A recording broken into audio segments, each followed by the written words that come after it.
जय श्री कृष्णा। मैं Om Prakash, life coach. भगवान कृष्ण ने कहा है कि तू कर्म कर, फल की इच्छा मत कर। यानी तू काम करता जा, कर्म करता जा, फल की इच्छा मत कर। तब मैं पढ़ाई कर रहा था, उस वक्त मुझे इस कोटेशन के बारे में, जो भगवान कृष्ण ने जो बात बोली है उसके बारे में इस खोपड़े में नहीं घुस रही थी। ये समझ में नहीं आ रहा था कि कर्म कर, फल की इच्छा मत कर, इसका आखिर मतलब क्या है। मैं इसका अलग तरीके से, अलग विचार से इसका तोड़ निकालने की कोशिश कर रहा था। यानी भगवान कृष्ण हमें यह समझाने की कोशिश कर रहा है कि तू पढ़ाई करता रहे, लेकिन नौकरी लागसी कौन लागसी या लागसी इसकी चिंता मत कर। तो फिर मैं पढ़ाई क्यों करूं?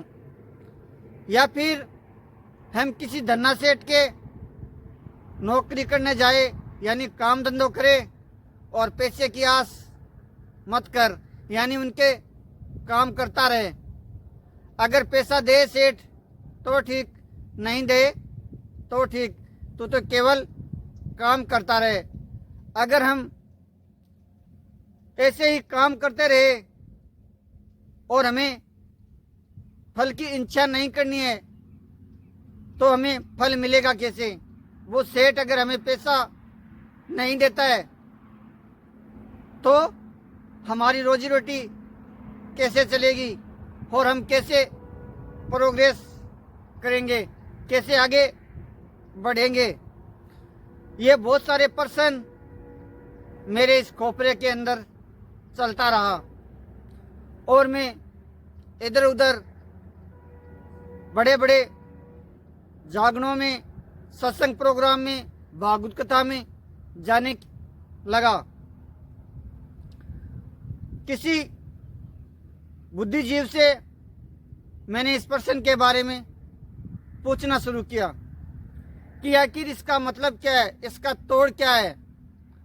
तो बुद्धिजीवों ने, कुछ लोगों ने अलग जवाब दिया, कुछ अलग सिस्टम से बताने की कोशिश की, लेकिन जवाब गोलमाल ही मिल रहा था, गोलमाल ही जवाब मिल रहा था और मैं भी इस जवाब से संतुष्ट नहीं हो रहा था।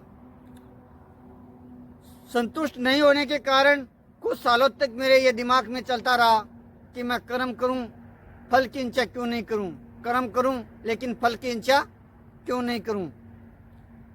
कुछ ही समय तक चलता रहा, लेकिन जवाब, संतुष्टिजनक जवाब नहीं मिलने के वजह से मैं इस कोटेशन को हटाने की कोशिश की कि हमें इस कोटेशन के बारे में ज़्यादा सोचने की ज़रूरत नहीं है, क्योंकि वो कई साल पहले भगवान कृष्ण ने बोल दिया होगा। उस टाइम की परिस्थिति अलग थी, अलग होगी, आज की परिस्थिति अलग होगी। और भगवान कृष्ण ने उस टाइम बोला, यार आज इस कोटेशन का क्या मतलब है, क्या फ़र्क है, क्या फ़र्क पड़ता है। तो मैंने उस कोटेशन को डीपली छोड़ने की इच्छा प्रकट कर ली और कुछ सालों के लिए मैंने इस कोटेशन के बारे में सोचना बंद कर दिया। जब मेरी पढ़ाई पूरी होने के बाद में मैं किसी कंपनी में काम करने लग गया, यानी जॉब में लग गया और गांव से, घर से कई दूर चला गया। उस जगह पे मैं जॉब करता रहा और उस वक्त मेरे एक दोस्त ने मुझे बताया कि मैं भी इस कंपनी में जॉब करना चाहता हूं और मुझे जॉब पे लगाओ। मैं क्षमा चाहता हूं, हाथ जोड़ के आपसे निवेदन करता हूं कि ये मेरी बढ़ाई करने का कोई फार्मूला नहीं है किसी प्रकार का। मैं एक कोटेशन समझाने की कोशिश कर रहा हूं कि आखिर ये कोटेशन है क्या। मेरा इसमें किसी प्रकार का कोई रोल नहीं है कि मैं बढ़ाई, अपनी बढ़ाई के बारे में बता रहा हूँ। नहीं, मैं आपको एक रियल बात, सच्ची घटना बताने की कोशिश कर रहा हूँ। इसको आप अलग दिशा में ले जाने की कोशिश मत करना। क्षमा चाहता हूँ इसके लिए कि मैं कुछ मेरे बारे में अच्छाई बताने की कोशिश कर रहा हूँ। तो मुझे फ़ोन करके कहा कि मुझे इस कंपनी में जॉब में लगा दो। तो कंपनी में मैंने कंपनी के मालिक से एक दो जनों से स्टाफ से बात किया तो स्टाफ के लोगों ने मना कर दिया। और कुछ ही समय यानी कुछ ही महीना बीतने के बाद में मेरे घर से फोन आया कि आपके पिताजी की हेल्थ की प्रॉब्लम है और आप घर आके संभालो।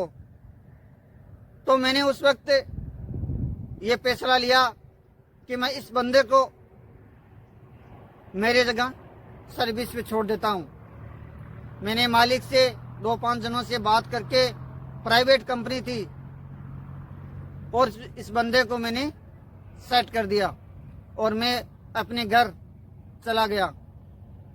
मैं घर पे गया। घर पे जाने के बाद में पिताजी की हालत थोड़ी सी खराब थी। हेल्थ के बारे में दवाई पानी के पैसे लगे। पिताजी का जो काम धंधा था वो बंद हो गया और एक दिन पिताजी भी चल बसे।